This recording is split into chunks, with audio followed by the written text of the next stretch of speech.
नमस्कार, देश की बात में हाजिर हैं। आज किसानों ने करनाल की अनाज मंडी में सुबह महापंचायत की और प्रशासन से बातचीत भी की, बेनतीजा रही। और इस समय जो तस्वीरें आपको बता रहे हैं, हम दिखा सकते हैं स्क्रीन पर कि जो किसान हैं उनका प्रदर्शन बढ़ रहा है आगे। एक तरफ से वो कह रहे थे कि वो मिनी सेक्रेटेरिएट की ओर जाएंगे और उस तरफ बढ़ रहे हैं। किसान नेताओं को, राकेश टिकैत, योगेंद्र यादव, कुछ किसान नेताओं को हिरासत में भी ले गया है।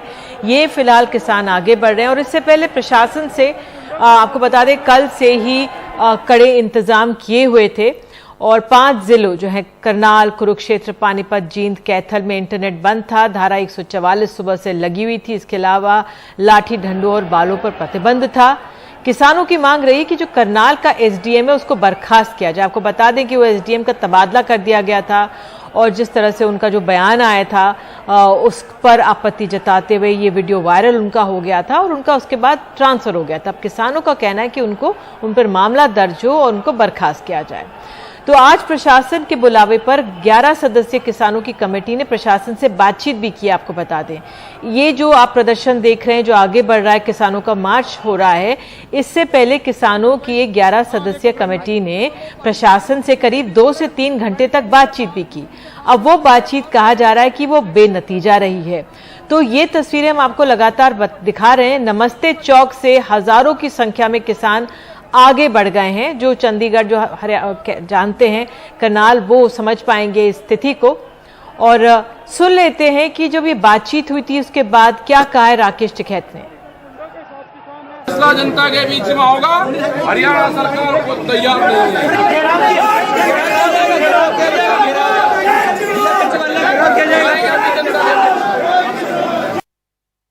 और हमारे सहयोगी शरद शर्मा यहाँ पर मौजूद है। नमस्ते चौक पर किसानों को रोका गया था, वहां हमारे सहयोगी शरद मौजूद थे, बता रहे वहां की स्थिति।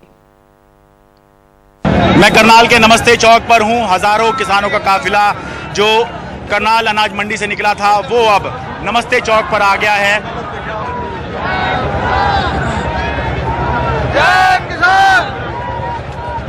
पुलिस प्रशासन ने लगभग 1-1.5 किलोमीटर चलने के बाद जो हजारों किसान करनाल अनाज मंडी से निकले थे उनको यहीं रोक लिया है। इससे आगे जाने की इजाजत उनको नहीं दी गई है। ये देखिए, अभी भी मंडी से किसान आ ही रहे हैं।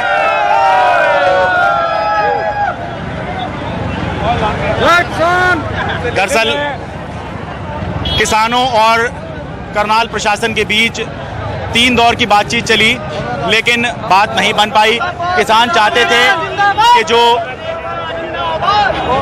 करनाल के एसडीएम आयुष सिन्हा थे उनके ऊपर कार्रवाई की जाए, क्योंकि उन्होंने किसानों का सर फोड़ने की बात कही थी। लेकिन जो प्रशासन था उसने ये कहा कि आप ज़्यादा कहेंगे तो 1 महीने का समय दीजिए, हम जांच करवाते हैं, फिर पता चलेगा कि उनका वो दोषी हैं कि नहीं हैं। लेकिन किसान इस बात पर नहीं माने। नमस्ते चौक है ये, किसान भी हैं, यहाँ मीडिया भी है। असल में आज हुआ ये भी है कि पहले किसानों को महापंचायत करने की ही इजाज़त नहीं थी, लेकिन फिर पुलिस प्रशासन ने इजाज़त दी। उसके बाद ये कहा गया कि सचिवालय को घेरने की इजाज़त नहीं दी जाएगी, लेकिन किसानों की संख्या बहुत ज़्यादा हुई, जिसके बाद प्रशासन ने बातचीत के लिए बुलाया, लेकिन बातचीत नहीं बनी। उसके बाद आखिरकार जो किसान हैं वो मिनी सेक्रेटेरिएट यानी लघु सचिवालय को घेरने के लिए निकले हैं। करनाल यानी हरियाणा के मुख्यमंत्री की कॉन्स्टिट्यूंसी है, तो इसीलिए ये जो लड़ाई है या जो खींचतान चल रही है, ये करनाल प्रशासन बनाम किसान नहीं है, बल्कि खट्टर सरकार, हरियाणा सरकार बनाम किसान हो गई है। इस तारीख को हम कम तादाद में आए, हमारा काम था सिर्फ विरोध करना, और आज भी हम विरोध करना रहे हैं। वो अगर एसडीएम के खिलाफ मुकदमा दर्ज नहीं होगा, सेक्रेटरीट का घेराव करके बैठांगे, यहीं बैठांगे, 6 हफ्ते लग जाओ, 10 से 15 कितने दिन भी लग जाओ। तो यहाँ पर जो किसान है वो मांग वही करें कि एसडीएम के खिलाफ कार्रवाई हो। दूसरी तरफ हमारे सहयोगी मोहम्मद गजाली वहां पर मौजूद थे और कुछ देर पहले ही उन्होंने वहां पर मौजूद किसानों से बातचीत की। आइए आपको सुनाते हैं। आप ये बताइए कि आप लोग क्यों आए थे आज यहाँ, क्या सुनने आए थे? आज हमारे पिछले दिनों किसान साथियों पे लाठीचार्ज किया था हरियाणा सरकार ने, उसका बदला लेने के लिए आए थे। हमारे किसान साथी शहीद हो गया था, तो शहीद का दर्जा दिलवाने के लिए आए थे। लेकिन सरकार के जिस अधिकारी ने, एसडीएम ने मतलब आदेश दिया कि भाई सिर फोड़ने चाहिए इन किसानों को। उस अधिकारी का सरकार ने प्रमोशन किया, हम उसकी डिमोशन चाहते हैं, उसमें 302 का मुकदमा दर्ज चाहते हैं। अच्छा, ये बताइए कि सरकार, अभी जो हमें खबर आ रही है, हालांकि नेताओं ने बताया नहीं है, तो क्या आप लोग चाहते हैं कि वहां सरकार के अफसर दफ्तर जाएं, घेरा जाए, जो प्लान पहले से था? हाँ, नहीं, पहले हमारा कोई प्लान नहीं था। हम तो चाहते हैं जो भी आईपीएस ऑफिसर ये कहता है किसानों का सर फोड़ के हमारे पास आना, हम उससे नफरत करते हैं। वो तालिबान हिटलर सरकार है, ऐसी सरकार का हम विरोध करते हैं। शांति प्रिय अगर किसानों में लाठियां बरसाएंगे हम बर्दाश्त नहीं करेंगे। इसके लिए चाहे हमें हमारे आने वाली पोता पोते को कुर्बानी देनी पड़े, मेरी मातृशक्ति बच्चा बच्चा इस कुर्बानी के अंदर हम अर्पित है। तो ये किसानों का रोष और गुस्सा हम समझ सकते हैं वो है, और लगातार हम वो तस्वीरें जिस तरह से जो किसान हैं, हम स्क्रीन पर वो विजुअल्स आपको दिखाना चाहेंगे, जो किसान हैं किस तरह से मार्च कर रहे हैं, शहर की तरफ वो मार्च कर रहे हैं। और ये वो तस्वीरें जो लगातार हम आपको दिखाते रहेंगे। जो किसान हैं उनके जो शीर्ष नेता, उनको हिरासत में लिया गया। बहरहाल ये लोग आगे बढ़ रहे हैं। इनका कहना है कि ये लोग सेक्रेटेरिएट की तरफ जाएंगे। फिलहाल इनका कहना है कि ये शांतिपूर्ण मार्च रहेगा। तो आपको बता दें, आज संघ, जो आरएसएस संघ के किसान संगठन भारतीय किसान संघ ने भी कल जंतर मंतर में 11 से 2 बजे तक किसानों का मुद्दे पर धरने का आह्वान किया है। उनका ये कहना है कि 500 जिलों में सांकेतिक धरना रहेगा। आज प्रेस कॉन्फ्रेंस कर कहा गया कि किसानों को सही मूल्य देने की मांग उन्होंने रखी है। जो निजीकरण हो रहा है उसके फैसले के खिलाफ ये प्रदर्शन हो रहा है। तो इस समय हमारे साथ भारतीय किसान संघ के मंत्री बद्री नारायण जी हैं। बहुत बहुत धन्यवाद बद्री नारायण जी जुड़ने के लिए, एनडीटीवी को समय देने के लिए।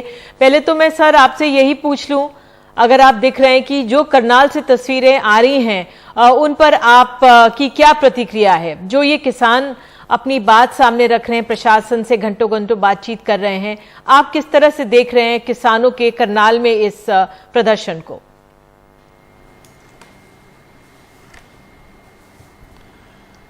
सरकार को बड़ा मन रखना चाहिए और सहानुभूतिपूर्वक विचार करना चाहिए। किसानों की मांग यहाँ पर और किसी अधिकारी से गलती हुई है तो उस विषय को भी विचार करना चाहिए।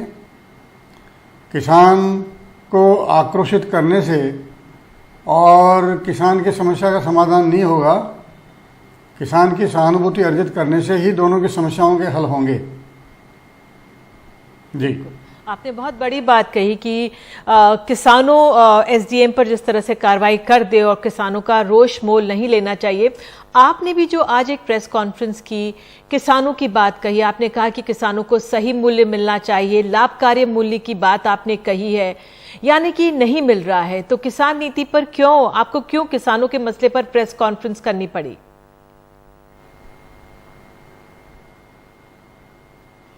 हमने ये तीनों अध्यादेश आए थे 5 अगस्त 2020 को, तो हमने अगस्त के महीने में ही 2020 में ही सबसे पहले आंदोलन की शुरुआत करी थी।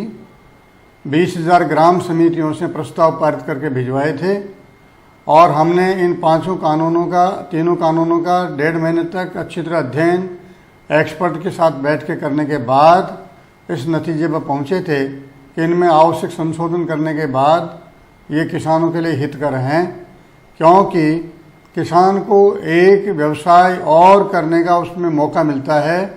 उसके पढ़े लिखे बेटे को और स्किल डेवलपमेंट के कोर्स के माध्यम से, सरकारी ऋण योजनाओं के माध्यम से और अनुदान के माध्यम से खेती के अलावा एक काम और करने का अवसर मिल जाने से उसकी आमदनी निश्चित रूप से तत्काल बढ़ती है।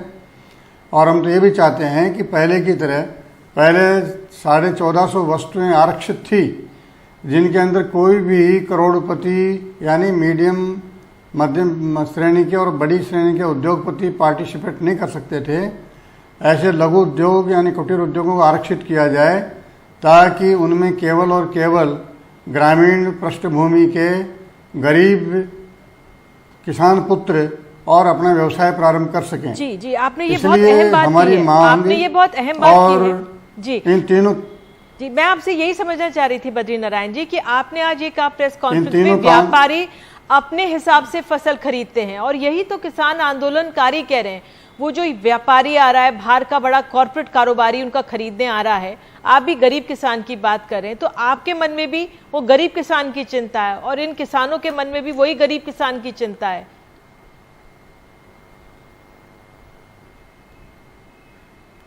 बिल्कुल ठीक कह रहे हैं आप। हमने जो 5 सुझाव मांगे थे उसमें यही थे कि किसान को और पैन कार्ड के आधार पर व्यापारी खरीदने आएगा, 3 दिन के उधार देंगे तो तमिलनाडु का व्यापारी दिल्ली में आके खरीदेगा तो उसको कहाँ ढूंढेंगे और कैसे वसूली की जाएगी। इसलिए स्पष्ट नहीं है। आप इसके लिए या तो कोई पोर्टल डाल दो जिसके ऊपर रजिस्ट्रेशन हर व्यापारी का हो और उसको देख सकें, या फिर आप पेमेंट ऑन डिलीवरी कर दीजिए।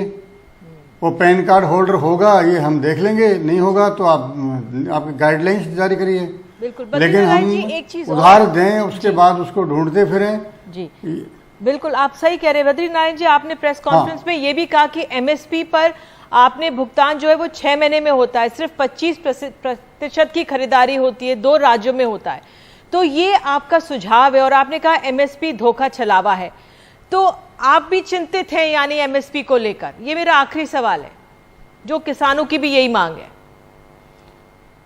देखिए, हरित क्रांति के कारण और जब देश में अनाज की कमी को पूरी करने के लिए सरकार ने विचार किया तो हरियाणा और पंजाब उनको बहुत अच्छे उपजाऊ प्रदेश थे, जहां चावल और गेहूं की उत्पादन बढ़ाने के लिए और उनको प्रोत्साहन दिया। एमएसपी का प्रोत्साहन देने से वहाँ डाइवर्जन हुआ, मोनोक्रॉपिंग चालू हुई। अब स्थिति ये आ गई कि 3-3 साल का गोदाम में माल भरा पड़ा है, खराब हो रहा है। और उत्पादन बढ़ाने के ऊपर एग्रीकल्चर डिपार्टमेंट के सारे रिसर्चर्स, सारे कृषि विश्वविद्यालय, केवीके सब लगे हुए हैं। भारतीय किसान संघ चाहता है कि अब जरा उत्पादन बढ़ाने के बजाय किसान की आमदनी बढ़ाने की तरफ ध्यान दिया जाए, बद्रीनारायण जी, लागत कम करने पर ध्यान दिया जाए। क्यों नहीं जुड़ जाते? अगर इन 2 मुद्दों, बद्रीनारायण जी, इन्हीं किसानों के साथ क्यों नहीं आके खड़े हो जाते तो सरकार सुनेगी? हम इनके साथ नैतिक रूप से पहले से जुड़े हुए थे जी। लेकिन 26 जनवरी के कार्यक्रम के बाद धीरे धीरे देश भर के किसान का मन यहाँ से दूर होने लगा, हटने लगा। हम कोई नेता लोग जुड़ने का विषय नहीं है, आम किसान क्या चाहता है ठीक है। आप जुड़े, आपने बहुत अहम बात कही कि सरकार को संवेदनशील और सहानुभूति दिखानी चाहिए किसानों पे, और जो एसडीएम पर कार्रवाई की मांगे, क्योंकि उस वीडियो से सभी लोग चिंतित हुए। इसलिए बद्रीनारायण जी जो संघ के हैं उनका भी यही सरकार को सुझाव है। बहरहाल मैं अपने सहयोगी मोहम्मद गजाली के पास जाऊंगी, करनाल में वो मौजूद हैं। बद्रीनारायण जी, आप जुड़े, बहुत बहुत धन्यवाद आपका। और मोहम्मद गजाली के पास अगर मैं वो दृश्यों पे लगातार, गजाली इस समय क्या स्थिति है करनाल में? जो लगातार दृश्य आ रहे हैं, क्या आपको स्थिति दिख रही है वहां पर? जी देखिए, जो महापंचायत हुई है, महापंचायत के बीचों बीच सुबह से करीब 3 से 4 घंटे की मीटिंग भी की थी। जो किसान यूनियन के चेहरे हैं, बलबीर राजेवाल, राकेश टिकैत, योगेंद्र यादव, ऐसे 11 से 13 लोगों ने प्रशासन के साथ 3-4 घंटे मीटिंग की। मीटिंग में प्रस्ताव ये सबसे पहला रखा गया कि एसडीएम आयुष सिन्हा पे कार्रवाई की जाए। प्रशासन इस मांग से पीछे हट गया, मानने से इनकार कर दिया। और उसके बाद यहाँ महापंचायत में आकर करीब 1 घंटे पहले बलबीर राजेवाल ने सभी लोगों से कहा कि हम जिला कार्यालय, जो मुख्यालय है, डिस्ट्रिक्ट हेडक्वार्टर, उसको घेरने चलते हैं। तो कुछ देर पहले ही यहाँ पर काफी भारी संख्या में लोग जिला मुख्यालय की तरफ गए हैं। आगे जाम भी लगा हुआ है। फिलहाल हम जो हैं वो चंडीगढ़ और दिल्ली के हाईवे पे खड़े हैं, करनाल में। इसी हाईवे के बारे में कल से चिंता प्रशासन जाहिर कर रहा था कि अगर किसान इस पे आ गए तो हाईवे ब्लॉक हो जाएगा, ट्रैफिक डाइवर्ट करना पड़ेगा। लेकिन आप देख सकती हैं कि फिलहाल जो है दोनों तरफ ही ये हाईवे भी चल रहा है और इसी तरफ मेरे दाईं तरफ जो साइड लेन है वहाँ पर से किसान जो हैं वो ज़िला मुख्यालय की तरफ गए हुए हैं। अब ये देखना होगा कि इतनी भारी संख्या, खुद ज़िला प्रशासन के पास इंटेलिजेंस की रिपोर्टें भी होती हैं, उनको अगर पता थी ये बात तो फिर उन्होंने इतना हेवी बंदोबस्त क्यों किया पुलिस का या जो अर्धसैनिक बल है उनका। इसके अलावा जो है अभी भी कहीं पर भी अनाज मंडी से लेकर ज़िला मुख्यालय जाने तक के बीच में कहीं पर भी पुलिस के साथ कोई ऐसी झड़प नहीं हुई है। हालांकि बैरिकेड बहुत लगाए थे पुलिस ने, तो किसान इतनी संख्या में थे कि वो उसे कूद कर आगे बढ़ते रहे। एक जगह जब वो बैरिकेड कूद कर आगे बढ़ रहे थे तो उसके बाद से प्रशासन ने भी ये सोचा कि इनको ना ही रोकना बेहतर होगा। इनको इजाज़त दे दी गई या कहीं पे रोका नहीं गया। काफ़ी संख्या में लोग यहाँ से गए हैं और कुछ जो हैं वो ज़िला मुख्यालय के पास पहुँच चुके हैं। अब वो वहाँ कितने देर का घेराव करते हैं और क्या प्रशासन समक्ष है इनसे बातचीत करने में, क्योंकि अगर आईएएस ऑफिसर को आपको सस्पेंड करना है या उनके ऊपर कोई एफआईआर करनी है तो वो तो पुलिस का जुरिस्डिक्शन होता है। लेकिन इस पूरे प्रकरण में आईएएस ऑफिसर के उस बयान के बाद सरकार की तरफ से उनका बचाव भी किया गया है। मुख्यमंत्री मनोहर लाल खट्टर ने कई बार बचाव की बात भी की है, लेकिन उनको इस जिले से हटाकर हेडक्वार्टर चंडीगढ़ में जो पोस्ट किया गया है तो कहीं ना कहीं वो एक ये भी शो करता है कि सरकार उनको बचाना चाहती है। फिलहाल मामला ये है कि मुख्यमंत्री का करनाल उनकी कॉन्स्टिट्यूंसी में आता है, मुख्यमंत्री की वो क्या संदेश जो मुख्यमंत्री के लिए किसानों का इस तरह से प्रदर्शन राजनीतिक तौर पर क्या उनको नुकसान पहुंचा रहा है या उनको ये जो दृश्य है उनका कुछ फायदा ही मिलेगा उन्हें? जी देखिए, महापंचायतें यूपी में हो रही थी, हरियाणा में हो रही हैं और पंजाब में भी हो रही हैं। विधानसभा चुनाव सिर्फ यूपी और पंजाब में है, हरियाणा में विधानसभा चुनाव नहीं है। इसके बावजूद इस साल नो कॉन्फिडेंस मोशन भी कांग्रेस ने मूव किया था, तो सरकार उस पड़ाव को भी पार कर गई कामयाबी से। तो सरकार में तो ये कॉन्फिडेंस है कि वो मतलब सरकार गिरेगी नहीं, लेकिन जिस तरह से हर जगह राजनेताओं का विरोध हो रहा है वो एक बहुत बड़े चिंता का सबब है सभी राजनेताओं के लिए, क्योंकि भाजपा और जजपा के जो नेता हैं जो सरकार में हैं, खुद मुख्यमंत्री का कई बार करनाल में विरोध हो चुका है, किसी भी भाजपा नेता को बाहर नहीं निकलने दिया जा रहा है, ऑनलाइन मोड के थ्रू जो है वो कॉन्फ्रेंसेस हो रही हैं, तो एक चिंता का भी विषय है। और इस वजह से इस बार शायद, क्योंकि पहले हरियाणा पुलिस एक्शन लेने से पीछे नहीं हटती थी, लाठीचार्ज पहले भी हुए हैं, लेकिन आज के संख्या बल को देखते हुए शायद सरकार ने अपना रवैया भी नरम किया, बातचीत के लिए खुद उन्होंने बुलाया। और कहीं ना कहीं पंचायत चुनाव हरियाणा में होने बाकी हैं, उसकी डेट जो है आगे के आगे पोस्टपोन हो रही है, तो उसका असर उन पंचायत चुनाव पे भी पड़ने के आसार हैं। बिल्कुल, बहुत बहुत धन्यवाद आपका मोहम्मद गजाली इस तमाम जानकारी के लिए। और उम्मीद यही करते हैं कि किसान आंदोलन जो मार्च कर रहे हैं, सचिवालय तक पहुंच रहे हैं, बिल्कुल अहिंसक रहे, अहिंसा जनक बिल्कुल हिंसा ना हो, और इसी की उम्मीद हम लोग करते हैं। एक छोटा सा ब्रेक हम ले रहे हैं, लेकिन उसके बाद हम आपको ले चलेंगे नागपुर, क्योंकि यहां पर मंत्री ने कह दिया है कि तीसरी लहर कोरोना की आ गई। कोरोना को हमें भूलना नहीं चाहिए। एक छोटे से ब्रेक के बाद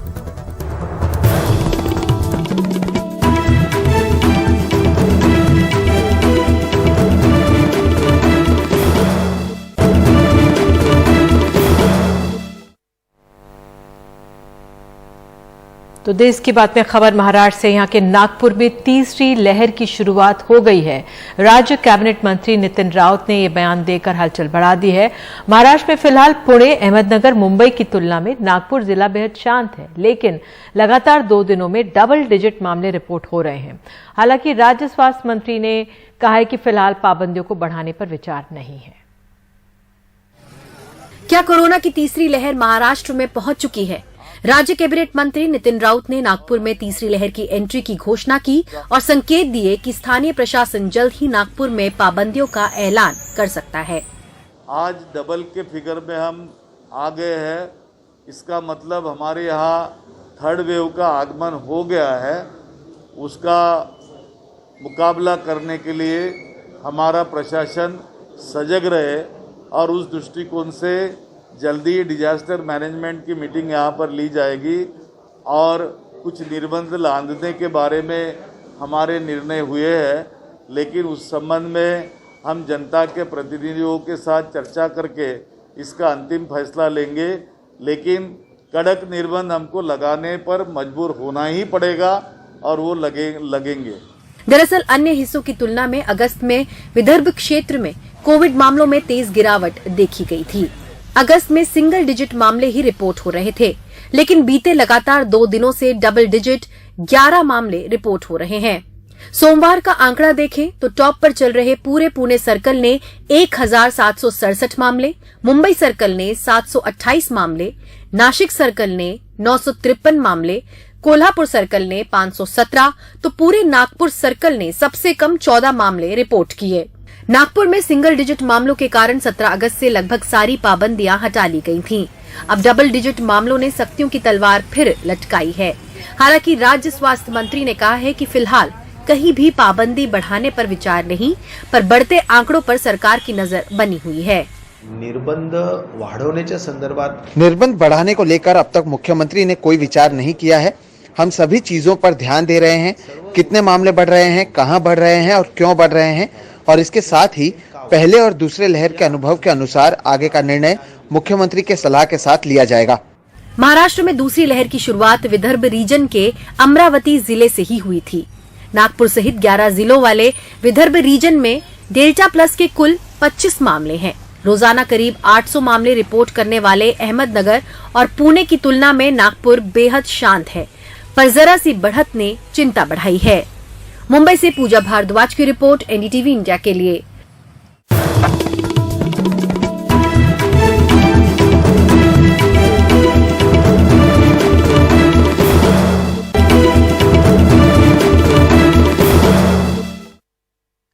तो देश की बात में खबर मध्य प्रदेश से। यहाँ इन दिनों कानून व्यवस्था पर कई सवाल खड़े हो रहे हैं। अशोकनगर में 10 साल की मासूम के साथ बलात्कार का आरोप है, तो वहीं खरगोन में हिरासत में लूट के आरोपी एक आदिवासी शख्स की मौत हो गई। कांग्रेस का आरोप है कि मौत पुलिस प्रताड़ना से हुई है। नेमावीर नीमच के बाद आदिवासियों के प्रति बर्बरता की ये तीसरी घटना है। वहीं बालाघाट जिले में स्कूल जाते समय एक आदिवासी छात्र की हत्या की भी खबर है।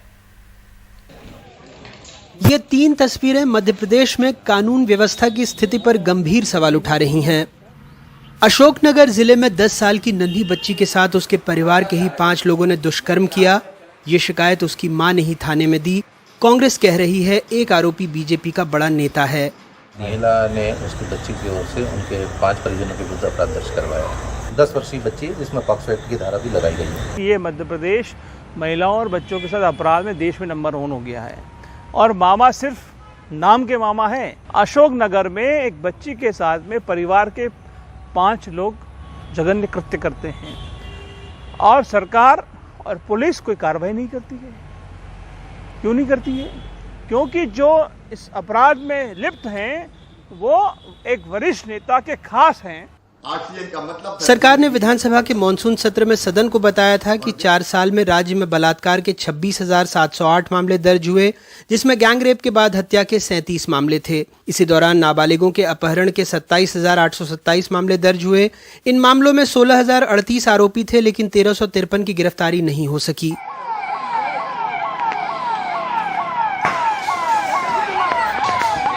खरगोन के बिस्टान में लूट के आरोपी की मौत के बाद गुस्साई भीड़ ने थाने पर हमला कर दिया। पथराव और तोड़फोड़ कर पुलिस की जीप को पलटा दिया, जिसमें 3 पुलिसकर्मियों को चोट भी आई है। दरअसल कुछ दिनों पहले लूट के 12 आरोपियों को पुलिस ने पकड़ा था। इन्हें कोर्ट में पेश कर 8 लोगों को जेल भेज दिया गया। आरोपी की रिमांड में रहते हुए एक शख्स को जेल भेजा गया, जहाँ देर रात उसकी तबीयत बिगड़ी। जिला अस्पताल लाने पर उसकी मौत हो गई, लेकिन परिजनों का कहना है कि पुलिस की पिटाई से उसकी मौत हुई है। ये दुर्भाग्यपूर्ण है। हमारे जितने भी पुलिस के जवान थे उन्होंने बहुत सूझबूझ का परिचय दिया, और हमारे 3 जवान भी माइनर इंजरी है उनको। 3 जवान को चोट आई है, बाकी स्थिति नियंत्रण है। ऐसे मामलों को लेकर कांग्रेस जन आक्रोश रैली पर निकली है। हालांकि सरकार इसे ढकोसला करार दे रही है। कोई नहीं आपको दबा सकता, कोई नहीं आपको भड़का सकता। यही आपका सबसे बड़ा अधिकार है, और आदिवासी समाज हमेशा सच्चाई का साथ। उमंग सिंगार ने मुंह चलाया था तो बंद करा दिया। शिवभान सिंह सोलंकी जी जब बनने को आए थे मुख्यमंत्री कांग्रेस ने, तब अर्जुन सिंह जी को बना दिया। बुआ जी जमुना देवी जी आई तो दिग्विजय सिंह जी आ गए। आदिवासी तो हल चलाता है। हमारी संस्कृति को, हमारी सभ्यता को बचा के, हमारे वनों को बचा के अपने आप को आगे बढ़ाता है, और कांग्रेस के लोग जाके उनमें भ्रम फैलाते हैं। चलिए मंत्री जी, विपक्ष आरोप लगाएगा, लेकिन आपकी पुलिस क्या कर रही है? इन तस्वीरों में एक चोर दूसरा सिपाही नहीं, दोनों सिपाही हैं। एक सतना और एक पन्ना जिले की पुलिस है। चेन स्नैचिंग के आरोपियों को पन्ना पुलिस ने पकड़ा तो सतना पुलिस ने रोक लिया, ये जताने की श्रेय उनका है। अनुसूचित जनजाति की सीटों पर पिछले चुनाव में बीजेपी को तगड़ा झटका लगा था। इस बार भी एक के बाद एक आदिवासियों पर हो रहे हमले से सरकार बैकफुट में है और शायद इसलिए उन्हें लुभाने के लिए अनुसूचित जनजाति की सीटों पर जो बैकलॉग है उन्हें जल्द से जल्द भरने की कवायद की जा रही है। तय किया गया है कि प्राइमरी स्कूलों में अनुसूचित जनजाति की बोलियों और भाषाओं को सिलेबस में शामिल किया जाए। साथ ही गृह मंत्री अमित शाह इसी महीने जबलपुर आने वाले हैं, जहां वो गोंडवाना साम्राज्य के अमर शहीद शंकर शाह और उनके बेटे रघुनाथ शाह के बलिदान दिवस के कार्यक्रम में शामिल होंगे। मध्य प्रदेश में अपने ब्यूरो सहयोगी और भोपाल से कैमरा पर्सन रिजवान खान के साथ अनुराग द्वारी, NDTV इंडिया।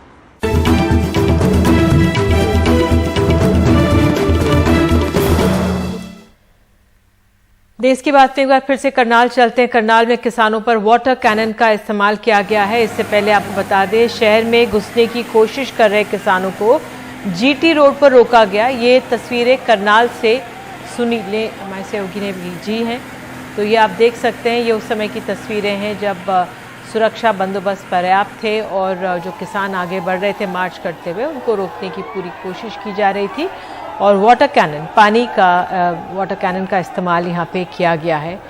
ये तस्वीरें हम देख सकते हैं, एक्सक्लूसिव तस्वीरें हैं। प्रशासन ने तमाम एहतियाती इंतज़ाम यहाँ पर किए हुए हैं और किसान आगे बढ़ रहे थे, उनको रोकते हुए इस तरह के बंदोबस्त सरकार ने कदम उठाए हैं।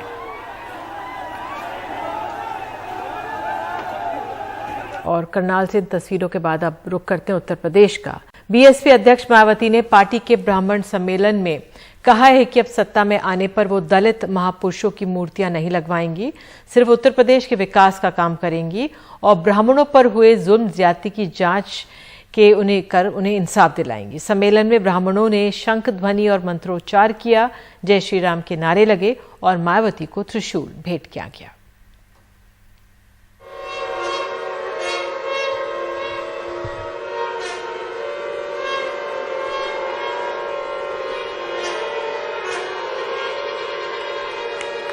मायावती के ब्राह्मण सम्मेलन में ब्राह्मणों ने शंख बजाए,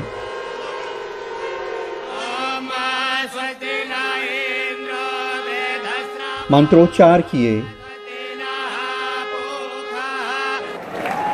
और मंच पे मायावती को त्रिशूल भेंट किया गया।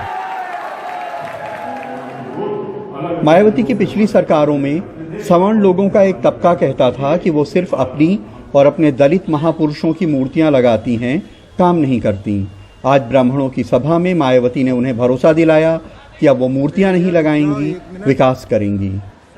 जब बीएसपी के नेतृत्व में सरकार बनेगी तो मेरी पूरी ताकत अब ये स्मारक, संग्रहालय, मूर्ति या पार्क आदि बनाने पर नहीं लगेगी, बल्कि मेरी पूरी ताकत उत्तर प्रदेश की जो तस्वीर है उसको बदलने में लगेगी।